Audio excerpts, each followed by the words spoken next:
Hi, I'm Jane Moore with the Martinez Oral History Project. I'm here with Shirley Skardoff, who's doing our videoing. And we're so happy to be interviewing Ted Radke at his home here in Martinez. Thank you, Ted, for joining us. We're just really excited to talk to you about your history in Martinez and all the stories you have to tell. Well, thank you, Jane. You've been a part of it, so. Don't tell any dirt on me now. It's July 19th, 2014, and as I said, we're here at Ted's house at 834 Carquinez Way in Martinez.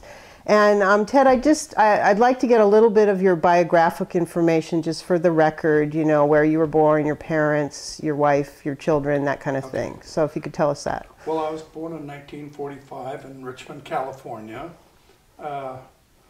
My dad was Harold Radke, and he worked for Chevron for 45 years. And I think he retired at 62, so wow.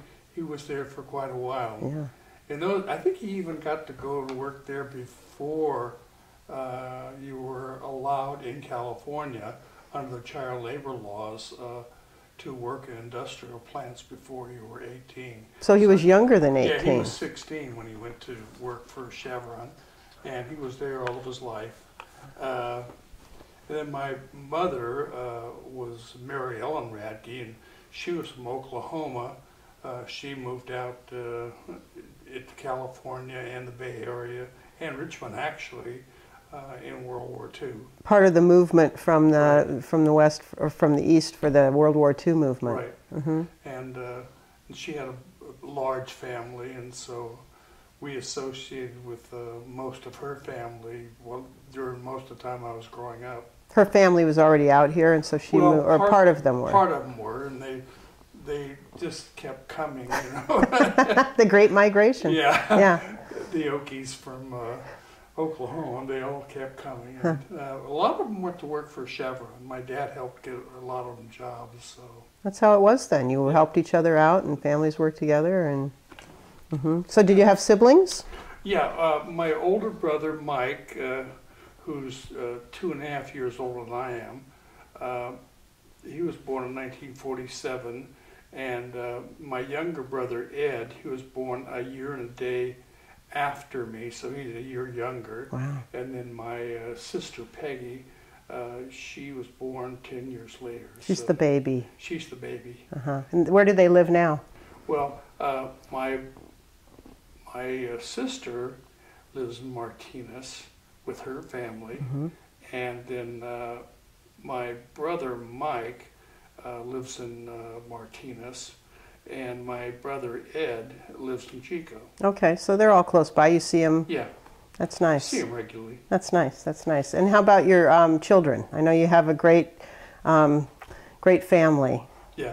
Well, actually, I was married before, and so I have 2 grandchildren that are older. My granddaughter, who just passed medical school, she's an MD now. She just graduated from UC Davis. And then my grandson, who just passed the California bar, he's, I guess, what, 26 about now, and they both lived in the Bay Area. And my daughter lives in Hawaii. And, you know, is that their mother? Yeah, their mother. What's her name? Yeah, Katrina. Katrina, and right. She's over here fairly often to see them. And in fact, my grandson and his wife are going to have a baby this December, so I'll be, I guess, a great-grandfather. Yes, that does make you a great-grandfather. Fantastic. And then my 2 boys, HT, my oldest son, he lives in Walnut Creek, and he's married to Mariana, who's from Argentina, actually, and he's got a son who's 7 now, and then he's got a daughter who's just 9 months old. Brand new baby, yeah. Brand new baby, so we're excited about that. and then my son Dylan, who's on the Martinez Park and Rec Commission, by the way. Right. But he works here in town. He's an attorney, and he's on the Park and Rec Commission. He's actually chairman, but so he stayed involved in the community. So and so is Deidre, his wife, is also involved in the community. She's on the school board. Right, right. Which is like the position here in Martinez. Mm-hmm. So, yeah, they're both very active. Yeah, and they have 2 children. Yeah, and the children, Peyton, who's 9, well, no, not yet 9, she's 8, and then Lincoln, who's 2.5, and so they're great kids. Yeah, I know you see them frequently too. Yeah. Yeah. Your family is so important to you. Yeah. And it's really a lot of, as we're finding in these interviews that we're doing, we're finding family and Martinez just kind of go hand in hand. There's no separating them. I know also that you want to talk about how you met your wife Kathy and where you met her, and it was just such a great story.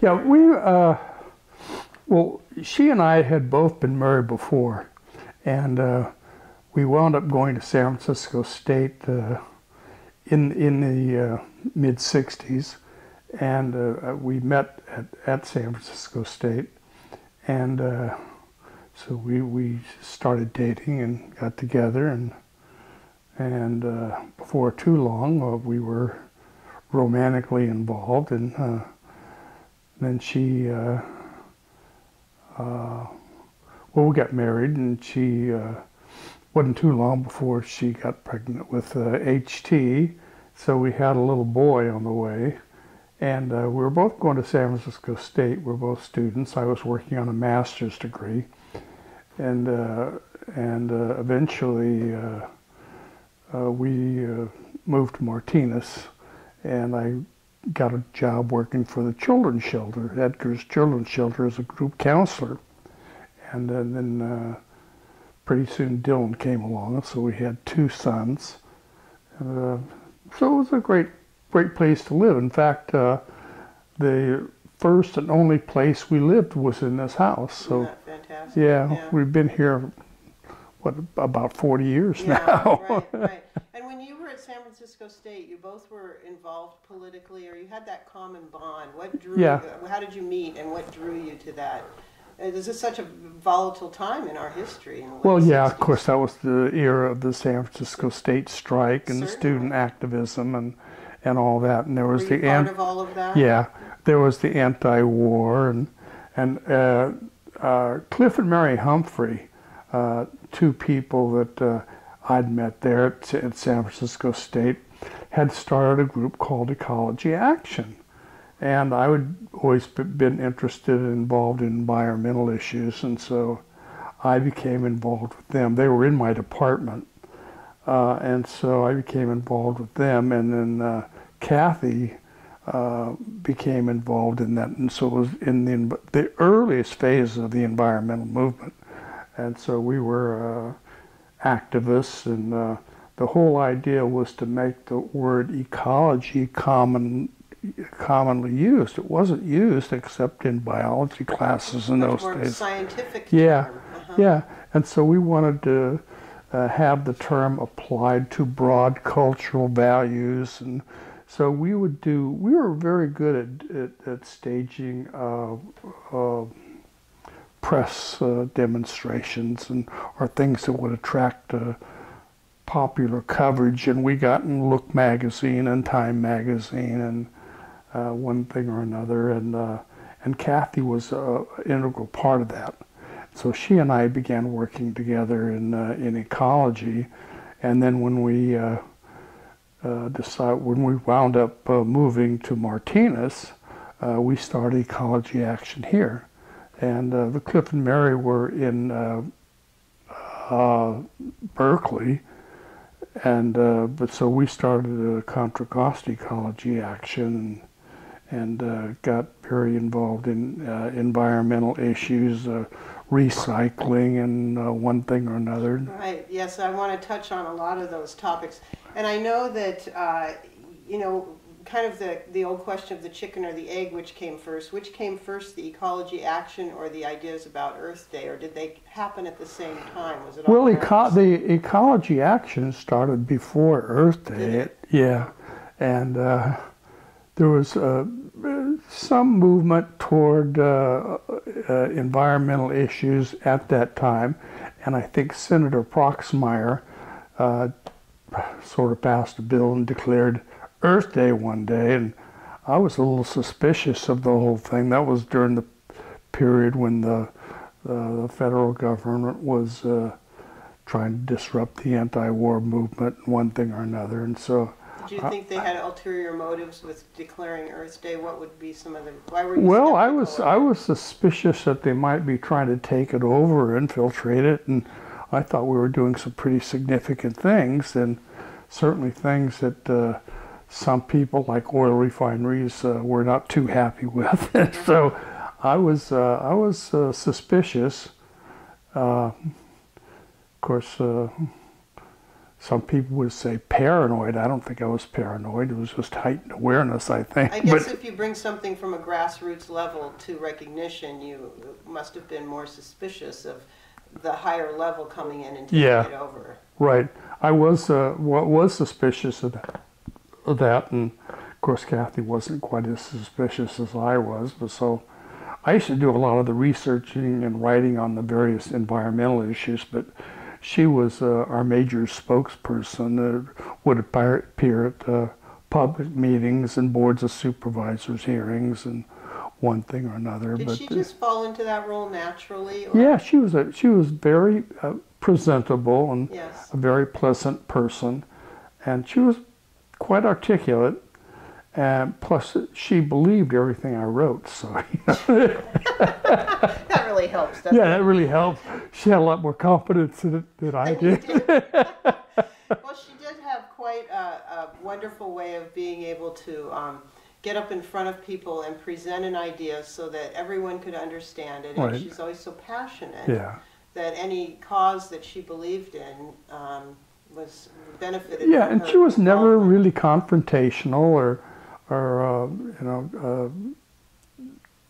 chastising or anything like that. She was just, she was very pleasant, very nice, but humorous, and she was a good person to have as a spokesperson. She was, yeah. I think that we've talked about it. She had that team of rivals approach, and I always wonder how someone can do that. I think that's a real gift. And it is. It's a real benefit for any organization to have someone like that. Yeah, she was.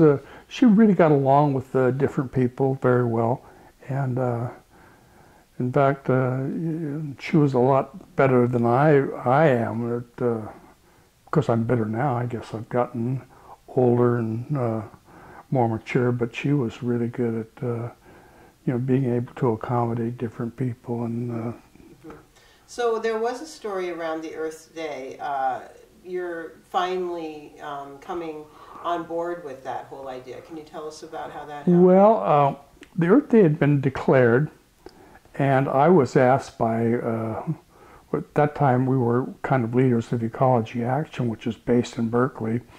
I was asked to, they wanted a spokesperson from a radical, I guess, fire-eyed ecologist from the West Coast, because that's where the action was, to go back and speak at some Eastern colleges.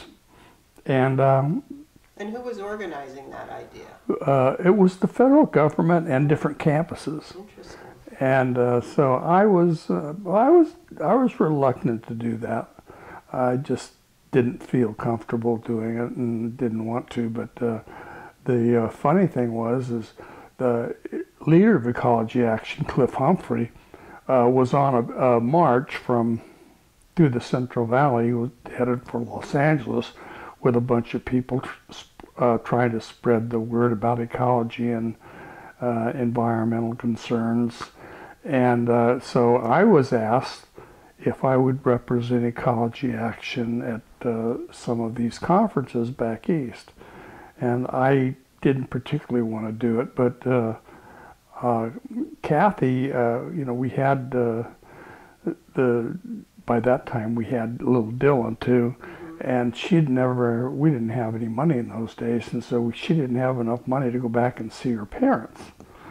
And so I said, well, the colleges that want me to speak, they will pay our transportation back east, and so we can use that, and we can fund a trip to Chicago, and you can visit your parents. And so that sort of persuaded me to do that. And so it was interesting. The first Earth Day, I spoke at 3 campuses that one Earth Day.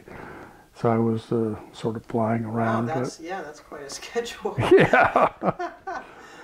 And so were you talking about ecology action, or were you what was the premise of your conversation? Well, just the whole idea about ecology and what we were trying to do, and how we were trying to change the culture and instill some different values. That was the main thrust. Originally, ecology action, the reason we selected the term ecology is it didn't appear in the regular press in those days. It was really a term from biology. So we wanted to get it accepted into the mainstream culture as a topic for discussion, and something that people would be concerned about. And we were very successful. We were very good at staging press events and getting good coverage and getting the word in print and on television and things. And so this was the early 1970s, or yeah. Okay, so 70, 71. Right. Right. And so obviously you're talking to college students when you're there. And how was the reception from the audience for your message? Oh, it was good. It was very good, especially students, and some professors were particularly attuned to it, and good. So it was. We were pretty well accepted. That's great. So you came back here and continued with the Earth Day movement here under the original umbrella of the Ecology Act. Right. And I know your house here, your home, was headquarters. What did you call it? Lifehouse. Lifehouse. Yeah. Talk about what we had a sign out that front? said Lifehouse, and people could come here and get literature. Or they could use. We had a Gestetner and different printing. The old copy machine. Yeah, right, copy right. machines, and so people could come here, and we'd have meetings here, and so there's a funny story about the payphone. Tell about about that. Well, I didn't have much money, and we were barely sort of making, and I was working for the Contra Costa Social Services, children's shelter, and so, the phone bills were just horrendous because people would get on the phone and everything was a long distance call to San Francisco or Berkeley or wherever, and so the phone bills were getting horrendous. So, my cousin Louis, who's the same age as I am, he had run the Hells Angels house in Richmond.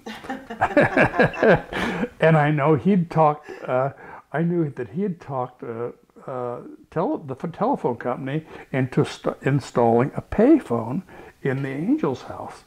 And so I talked to the phone company, and they had never heard of that, or at least the local guys hadn't. Right. But I persuaded them to put in a payphone here, and that way, and it was right there, but we're right in the dining room. Right in the dining room, and so when you were on the phone with somebody, like if it was in Berkeley or San Francisco or Washington D.C. or whoever, after 3 minutes they'd come on and say, "Well, you need some more money," plug in some more change. Yeah. And so it was kind of a pay-as-you-go telephone system, but it worked well. I bet your phone bill went way down. Yeah, it went way down. Right, Right. And it worked well. Plus, you could take incoming calls. Oh, okay. Sure, so people could call in, and we were getting a lot of those in those days too. So it's a really clever idea. All the young children watching this video now will be wondering, what the heck is a payphone? Why didn't they just use their cell phones? Yeah, we didn't have cell phones then. No, way early. Yeah. But what a great idea to be able to keep your home as a central headquarters for all this information, yet not being able to. And all from the Hells Angels home office in Richmond. So Yeah. there you go. You know, it's just great little piece of knowledge. You Yeah. never know when you're going to get it. So how long did the Life House continue, and how did what did it move into? What was the next phase? I think that it went on for about 2 or 3 years, and then I ran for city council. And what was the decision around that? I know that there was some decision made whether you should run. I'm sorry, Ted, but I think you were the second choice. I was the second choice. Here. Yeah, we wanted, at that point, we were evolving enough on environmental issues and that sort of thing, and I'd gotten very much into local government issues and land use issues and recycling and, you know, that sort of thing. And so we figured it would be a good idea if somebody would run for city council and raise some of those issues, and if they got elected, be able to implement some. And so we began talking about it, and Kathy was our first choice because she was always been our spokesperson. Sure. But at the time, she was pregnant, so I became the second choice. And so I ran, and much to the surprise of many people in this town, I won on, you know, environmental issues. So that's fantastic. What year was that you were? Was that the 71, I think. 70, I think so, yeah. And you served how many terms? I served one. Right. And chose not to run for re-election, although I was pretty confident I would have been easily re-elected. Right. And then a couple of years later, Kathy ran, and she was elected to 2 terms. And wasn't there you guys started the recycle movement here in Martinez, wasn't it called, what was the name of it? There was a... It was Recycling Week. Recycle Now, wasn't it, or something? Yeah, I think it was Recycle, I don't know, Recycle Week. Reuse It Week. Yeah, Reuse It Week. So is that how you kind of started the whole recycle movement? Well, part of it, and we were able to persuade Bart Bezio that was a good idea, and he was a really nice guy. He was in charge of the garbage pickup, yeah. Correct? And so we began to talk to him about the possibility of recycling more. And at that time, you know, nobody was really doing that. And so we were able to persuade him, and so we started getting some recycling containers along with the regular garbage pickup. And then Kathy was she was really instrumental on that thing too. She was a much more detailed person than I was. I'd just, you know, take off here and there. And so she actually implemented the community effort to right. recycle. How did she go about that? Well, we talked to the city council and got their support. And I don't know, Charles Laird, who was on the city council in those days, and he ran Laird's grocery store down there, and he was very supportive. So it was just we got the city to just encourage it. They passed a resolution for Recycling Week and that sort of thing, and we're just publicizing it. And got everybody containers and educational materials. Yeah. So it just grew out of a natural community effort. Yeah. And now look at us. We're down into single stream recycling I know. and everything else. It's really amazing. And our idea was never to become the recyclers. It was just to introduce the idea and get other people to buy in and get the other organizations or institutions to pick it up and implement the policy. Which is which always has been one of the Radke strong points, in my opinion. Is you guys came up with fantastic ideas, and then you knew how to. You would write the idea. Kathy would present the idea, and you would empower the community to take it over and implement the different agencies to carry it forward. I mean, it's fantastic because you think of how many things have changed in our community. Yeah, I was always trying to work myself out of a job. Right, there you go. Work yourself into the next job. So it's interesting because we've come so far. And so that was in the early 70s. Yeah. And Martinez is also a small enough town, in my opinion, that you can actually make something like that happen. Yeah. You can talk to the head of the garbage waste pickup and have him get on board with that. And yeah.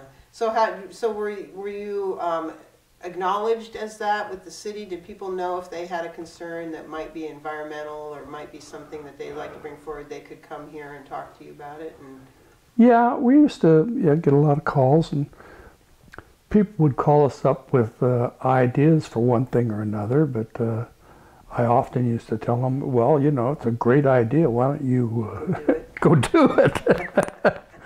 We were involved in one of the first issues. I couldn't believe it. One of the first issues we got involved with was PG&E wanted to run power lines through Briones Park. oh, right. Yes. And everybody was all concerned about Briones Park and running power lines through that.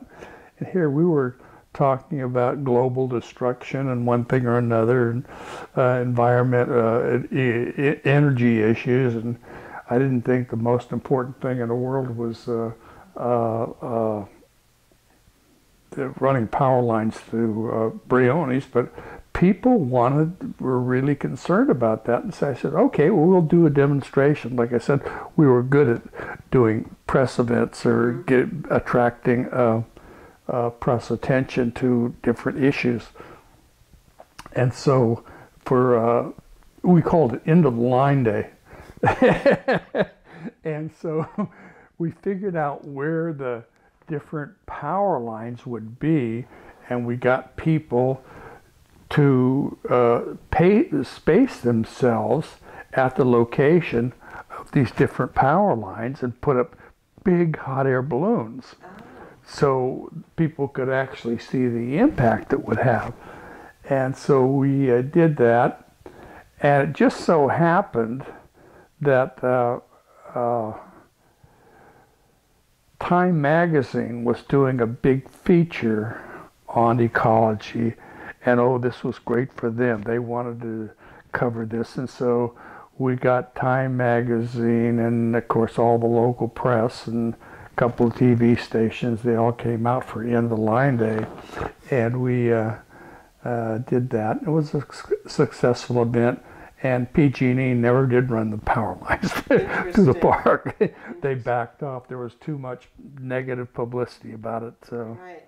And there was something else. It was Shell also. You had a lot of involvement with Shell. They wanted to expand their boundaries into some of the neighborhoods, which wasn't that your parents back then? Because your parents had moved to Martinez at that point. Yeah, my parents had moved to Martinez, and my dad had worked for an oil refinery for 45 years, right, and knew about refineries and that they were sometimes hazardous.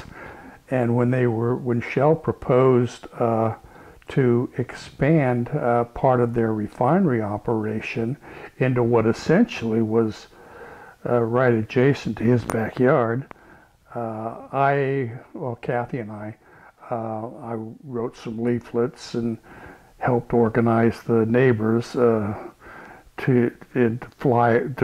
circulate flyers and organize the community and appear before the Board of Supervisors on this land use issue.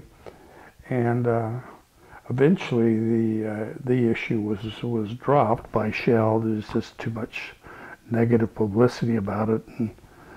But anyway, that's how we helped people. It was largely helping people, communicate, how to organize and communicate, and write the information that would help them become active and articulate and represent themselves before public agencies. Right, which is, so many people have these interests and these causes, but they have no idea how to be effective. Yeah. And so it's a huge help to have you and Kathy able to help in so many of those grassroots efforts that to this day have remained,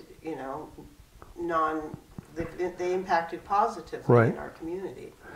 Yeah, and Kathy was particularly good at that. I mean, I could do the research and writing pretty well. I used to do a lot of writing in those days. But she was the spokesperson. Mm-hmm. She was Her other real passion was the DDT in breast milk Yeah. cause, wasn't it? Mother's milk. Mother's milk, and that was a pretty big, wasn't that right after she had HT, so she Yeah. became very involved in that. Yeah, there's a picture of her in one of the papers. I guess HT's about what 3 or 4 months old, and we, one of the issues that had come up was they could find traces of DDT in mother's milk, and that's when the whole issue of toxic pesticides and DDT and was coming up, and so we publicized that issue, and she got pretty famous around that issue. In fact, had to go to public hearings, and we actually got DDT banned in the United States. In the whole United States? Yeah. From that one crusade? Yeah. Wow, that's pretty phenomenal. Wasn't there some big, I remember seeing an article with a picture, and was it the Life magazine, or where was it, where there was the black image with the DDT across the, you had a protest, quite a big. Yeah, that was, actually that was my sister wearing the Grim Reaper outfit, my 15-year-old sister. Dressed as the Grim Reaper Yeah. with the DDT. Yeah, and so yeah, and that was again one of the events that we used to publicize DDT, is because you find traces of mother's milk, and you didn't know what these things were doing, and it's, So it went from bad. little Martinez to a national ban on DDT. yeah, well, yeah, With the awareness, you created the yeah, it seems a far reach, but with national media and things, you get Time magazine and a couple of things like that, and pretty soon it's a national issue. Right, but if you put that in perspective for today, and you think that the social media today creates this instant impact on any issue, no matter what it is, Yeah. that you guys able to find Time magazine, Life magazine, these national publications, and it took a little bit longer to create that national buzz, Yeah. but you still got there, is amazing. How did you know that Time magazine was going to be doing an article on ecology, or that Life magazine would be interested in DDT? What were your contacts? How did you find that? We didn't actually. We stumbled onto it most of the time. Just lucky, I guess. Lucky, yeah. Right place at the right time, and a lot of times it was the timing. It's just people were interested, and they want to do a story, and so they would help us actually do it in a way that they could cover it. I see. And so you're doing their work for them, so Yeah. they're going to help you figure out how Right. to make it attractive to the public. Yeah, so that was kind of it, but it was just a lot of times it was just lucky. Good timing. Yeah. Right, very good timing. So Shell Refinery, we all know, is a big Martinez company, and it's got quite a history here. It's one of the good neighbor, bad neighbor stories, but I know that when I first moved here was right after the big oil spill. And I know that there was a lot of mitigation money that came from that. And can you talk about how that spill, what led to the good outcomes from that spill as far as the mitigation money, the waterfront park? I know Kathy was founding member of Friends of Alhambra Creek. Right. That kind of thing. Can you tell us a little bit of history about that spill? Okay. Well, the spill, if it's the one I'm talking about, the big one in 1988. Yeah, Shell Marsh. Right. We had of course had some issues with Shell before, and so they knew us, and they knew we were a pretty responsible but pretty persistent group. We'd do our research and things, and so they got to the point where they would try to cooperate rather than just try to shut us down. And so at that time, I can't remember who the refinery manager was, but we began working with him, and they decided that they were going to try to do mitigation to clean up the spill, and so they persuaded Shell to come up with some money for mitigation. And there was a substantial amount of mitigation that was used to clean up the marsh, and they actually did a very responsible job of marsh cleanup. And they were on it very quickly. They didn't drag their feet for years and years, which was pretty customary at that time, to try to delay it and say it's not our fault, it's not our responsibility. And so they acted pretty quickly, and I think the outcome was much better than it otherwise would have been. So I think it was just a change in perspective of the company on how they treated those kinds of issues, instead of just trying to deny it or minimize their consequences. They would try to move in as quickly as possible and try to remedy the situation. Which was so beneficial, obviously. Right. And that the area of the spill where was that? Was it right along where 680 is now? No, it's by Waterfront Road, where Waterfront Road is, and out that way. Right. You're in the marshes. Okay, that is now a beautiful marsh area. Right. Right.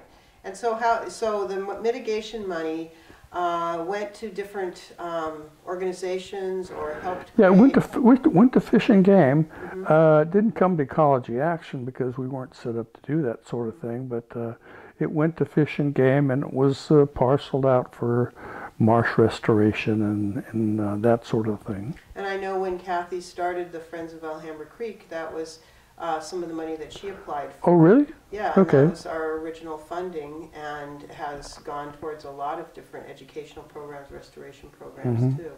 So because she founded that in 1991, and so that money was still available then, and we all jumped on board, and Friends of Alhambra Creek is still going strong, yeah. I'd like to say, so that was great. And I know that there's a real history too with the waterfront park and the marina, and you had instrumental role in the marina and that debt, and working with Dan Boatwright and Senator Nedgley. I'd like you to talk a little bit about that. Okay. That was quite a coup that you pulled off. Well, I was elected to the city council in 71, 72, and I had the idea. I was a young guy, and I had the idea that the waterfront ought to be a park, and there were a number of people in town who felt it should be. Not the city council or none of the more established types, but what was it at that time? It was actually it was zoned industrial. Okay. And nothing had happened. There had been a couple of proposals to develop it as residential or apartments or as industrial site, and those have been opposed by people here in town, largely the Bellacci's and some of the old Italian families, and Kathy and I had attended some of those hearings, and we were really impressed with how adamant people were about preserving their waterfront. And so I said, well, I thought, well, it'd be a good idea if we could have somebody like East Bay Regional Park District or somebody take it over as a waterfront park. Well, I was told at the time that it couldn't, I wasn't elected to anything, I was just a citizen, rabble-rouser. And so I was told at the time that, well, it couldn't be a waterfront park because the waterfront land had been collateral against the marina loan, and so that's how the marina was tied to the waterfront.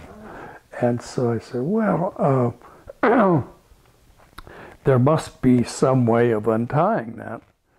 And I had worked with Senator Nedgley and Boatwright and a few legislators at that time, and I was able to get them to introduce legislation or forgiving the loan as collateral for the marina loan. See, the marina loan was a state loan. Okay.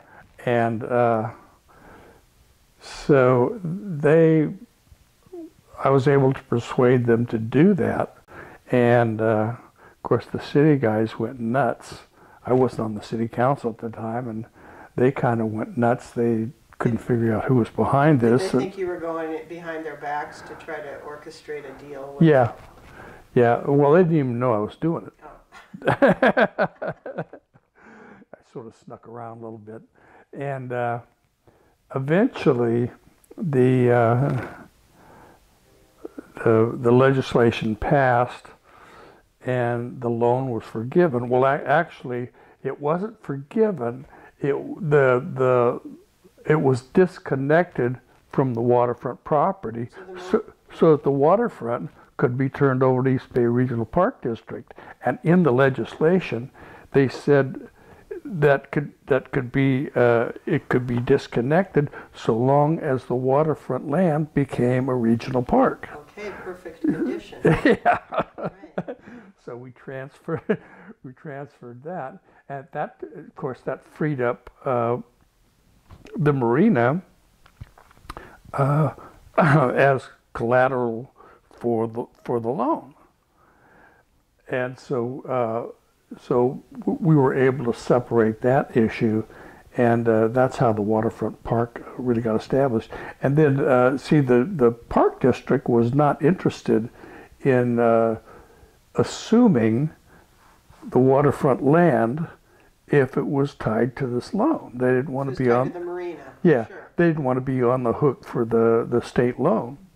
And so once we made that disconnection, they were willing to take. By that time, I ran for the park district board and got elected to that. So that's why the park, the waterfront park, has the side that's managed by the city and the side that's managed by East Bay Regional. Yeah, actually, it's a little more complicated than that. The city retains 28 acres right around the marina for commercial development. And the rest of the land, and I think there's about 300 acres down there, is transferred to the park. So the city only retains a small, and the city and the state, excuse me, only retains a small portion of that waterfront land that can be developed commercially. And that's where the marina, the baseball fields, and that kind of thing. Well, no, the baseball fields are actually the park Are they the district. park? Okay. Yeah. Okay. We lease that back to the city for recreation. $1 a year, I Yeah, think. right. So you managed to go in behind the back door and get the federal government or the state government to untie that loan with the marina and create that park. Yeah. Yeah, which is great. And I think so. Yeah, and it has only grown and expanded and become more and more wonderful over the years. Yeah, I think it's one of the real assets of the city. I do too. But however, it's always remained a very political issue. The whole desire to put housing, it just kind of continues because there is private property bordering the park down there. So it's always kind of been a hot button issue. I do love the stories of the, the Bellaccis and the old Italian fishermen and their total passion and activism. And I know you worked really closely with them. Can you talk a little bit about that whole community involvement and the families that worked and how they actually, again, did that whole grassroots campaign to educate people? Well, we had really been introduced, Kathy and I had been introduced to some of the waterfront issues by attending some of the public hearings where the Bellacci family, they're sort of Joe and Nino and, several of them were often speakers, would appear usually in opposition to somebody wanting to do something, like the one I think recall was the Whitaker plan. It was to put high-rise condominiums down there, and they were, and also it involved, almost always involved, establishing a redevelopment agency, which they were adamantly opposed to, and they'd had people with bad experiences with redevelopment agencies, and so anyway, so we were educated on some of those issues by those people just by attending the public hearings.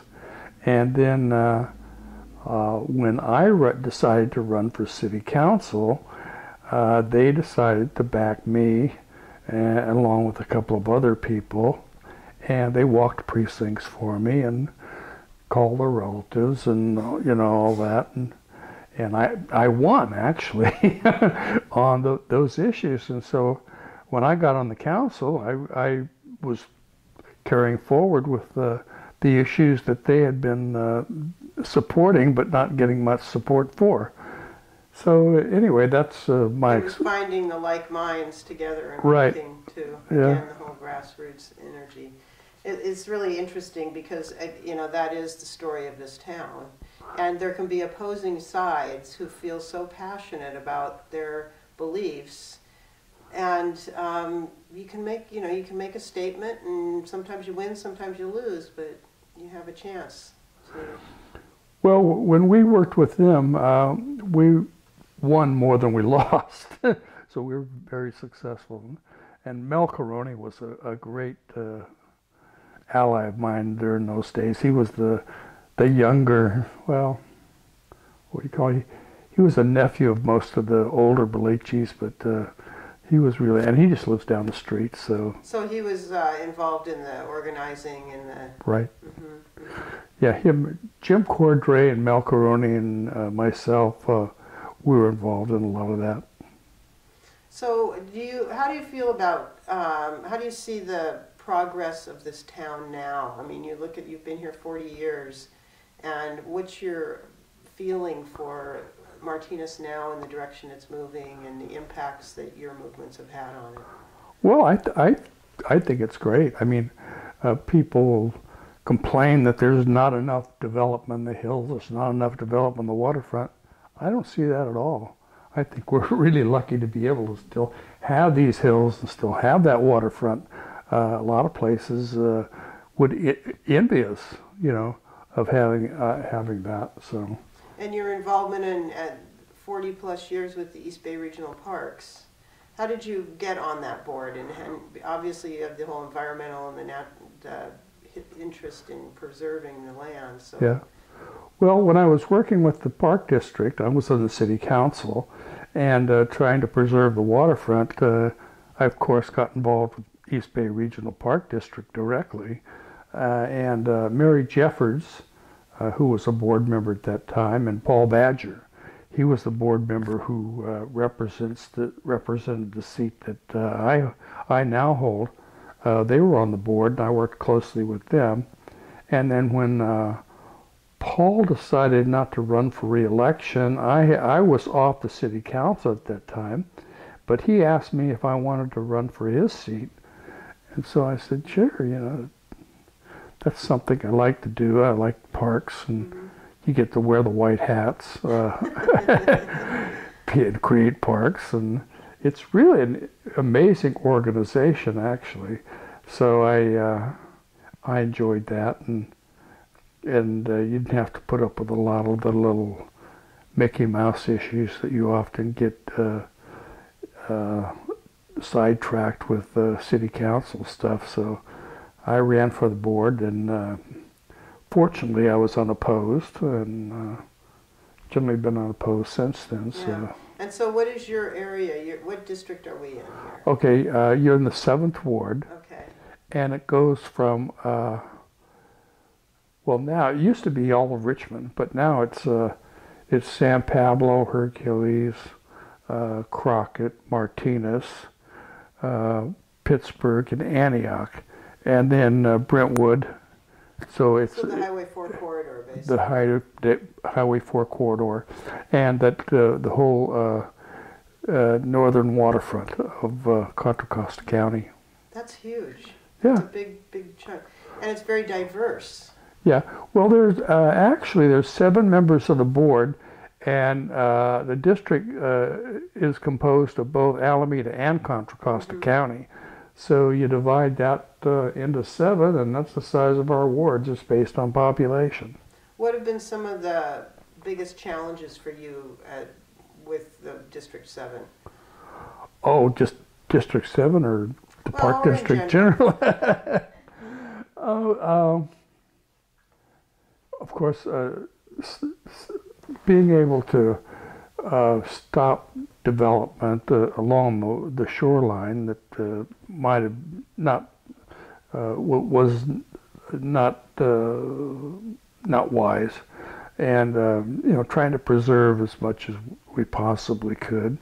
I think we've been very successful at doing that. We've been able to get substantial amounts of money from the state or federal government, as well as a couple of successful local bond measures, and pass those and give us the money, the economic resources to actually buy land and preserve it. And so those have been the big challenges, I think. But you're very successful. You were very successful with was it AA? Yeah. That was just a land, no pun intended, wasn't that a landslide of a majority of bond passing? Yeah, And it's... the community really responded to that. Yeah, both, because the Park District has a good reputation, a good track record. We're able to deliver on promises we make. And both Measure WW and Measure AA were successful. Once we passed Measure AA and implemented it, we could go back and point, when we came up with Measure WW, we could go and point and say, well, we promised we were going to do these things in Measure AA, and we've more than exceeded our promises. So, trust us again, give us some more money. And when you break it down as a voter, and you look at that as a voter, the investment for your few dollars a year. I know, it's cheap. It's cheap, and you get, it's just money well spent. I know. And you've worked with just some of the most fantastic, Hewlett-Hornbeck. Was there anybody greater in the land acquisition world? Talk about your work with him a little bit, because I know you were closely with him. Yeah.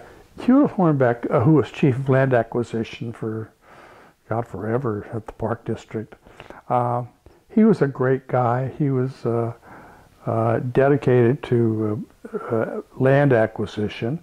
He was actually an attorney, and but dedicated himself to land acquisition. He was very, very good at it, and we were successful. The Park District was successful in being able to lobby Sacramento for funding in different park bonds, and so we were successful that way. But Hewlett was instrumental. He was great at figuring out what we need to do and major acquisitions we should make. And we would look at these things not over a 5-year period or 10-year period, but over 50 years. We would develop long-range plans and say, well, we need to take a look at that. And so we would follow up to 300 different properties in Alameda and Contra Costa County that we were concerned about and didn't want to see them developed in a way that would preclude their preservation. So, and he was instrumental in all that.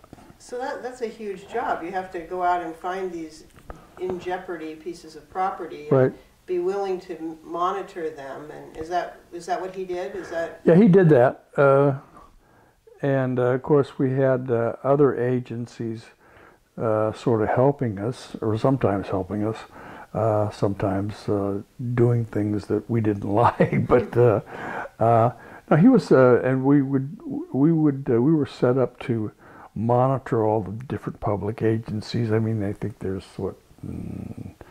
28 cities and 2 counties and all the things that they might be up to. So we would track that pretty carefully, and anytime there was anything coming up that might adversely affect an area or property that we were interested in, we would find a way to intervene and often either acquire it directly, which we often did, or put conditions on it where it couldn't be developed in a way that would preclude it being preserved.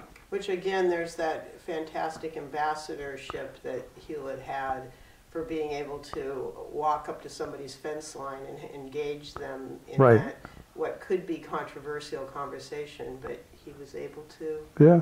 turn people around a lot. We interviewed him also for this project. It was on a different subject on his World War II service, but that his whole personality comes out with that, ability. Yeah, and it's very interesting to be able to talk to people about their land. I mean, Yes, it's a very touchy subject. yeah, very touchy, and he really had a knack for it. Uh-huh. And so who followed in his footsteps? Well, now we have a couple of people. Well, Bob Doyle was there. Of course, now he's the general manager. And then, who is there now? Nancy Winninger. So she became chief of land acquisition. So she carries on. Yeah. Yeah, and is there still a lot of bond money left that we can look forward from? I mean, it's ongoing. How does the bond money work from AA and WW? Are we still looking at acquisitions with that money? Well, we're still looking at acquisitions. We don't have all that much left, but we'll go out for some more. Stay tuned, voters. Yeah. But we've been successful in passing a couple of major bond issues, and then we're able to leverage that with state money and federal money and from different pots that we're able to do. Once you have money, and like the bond money, then other people are willing to partner with you. Right. It really is about building those partnerships, Yeah. isn't it? So if there's an area in a community that a group is worried about preserving, it's really about building the partnerships of Right. who can work with you to preserve that land. Right. Yes. And I've done a number of partnerships with Martinez, for example, and I will often, and part of our bond measures always have what we call a local element in it that has, say, 25% is set aside for local funding for projects that local people may want. And what are some of the ones that you have been able to put in place and preserve here for us? well, Harry Hill, do you know that right behind the high school? Oh, Harry Hill. I haven't ever heard it called that. Well, the kids used to call it that. There was a hill climb. Oh yeah, the PE teachers send them up that. Oh yeah, I heard about that one. Yeah, that was Harry Hill, and let's see. The waterfront. Preserve. Yeah, Waterbird Preserve. Waterbird Preserve, right. And so that was a local measure that we came in and matched. And that's one of the things I suggest. I always, when we're putting together these bond measures, I try to have some of the money set aside for locals that where if they want to use some of their local money as a match, we will come in and match that. So the locals could get a bigger bang for their buck. Mm-hmm. And that's worked well. I mean, not too many people are aware of it, but it's worked well for here in Martinez. And of course, I call up people and, hey, you got a local match, you got to go after some of this money. You know? Well, and it's letting people know that, because you're right. People see something and they want it to happen, but they have no idea, again, how to go about that. Right. So it's really important. Do you think that there's a place in the community for any kind of a home base for organizers, some kind of an entity where people could go if they had a concern and learn how to organize? I mean, they can't, can they come over here, Ted? Is Lifehouse still up and running? I used to do a lot of that. I But, know, and I think that there needs to, I could see that would be a need to be created in the community, and I would love to see that in place someplace, maybe at the Martinez Adult School, or maybe through the New Leaf Academy, or some kind of a new group taking that on how to show community members how to carry forward their ideas. Well, I think there's probably a need. I don't know if I'm the one to do it. No, I think that you could give ideas. Give ideas. Yeah, you know, you're a good writer. You just can write it down and somebody else can implement it. But I could see that that would be the next wave that needs to happen. There are a lot of involved people in this town, and that is one of the reasons that it stays as it is because there are people who care. Obviously, your own kids, you know. Yeah. Dylan and Deidre are involved in making a change in this community, and I know HT cares about this town a lot too. Yeah, well, they would be derelict. They were. They grew up with it, you know. They did. So. They did. The apple fell straight. Yeah. The apple fell straight in. Is there anything else that you'd like to share with us, just about your life here, about Kathy, about your family? Well, Kathy was just a tremendous partner, and as I said, when we first started Ecology Action, she was the primary spokesperson. And I would do a lot of the research and writing and that sort of thing, which she didn't really particularly like to do, and I was pretty good at it. But she would, you know, represent us to the public in public meetings, and so. But she was just a tremendous partner, and you know, I really miss her a lot.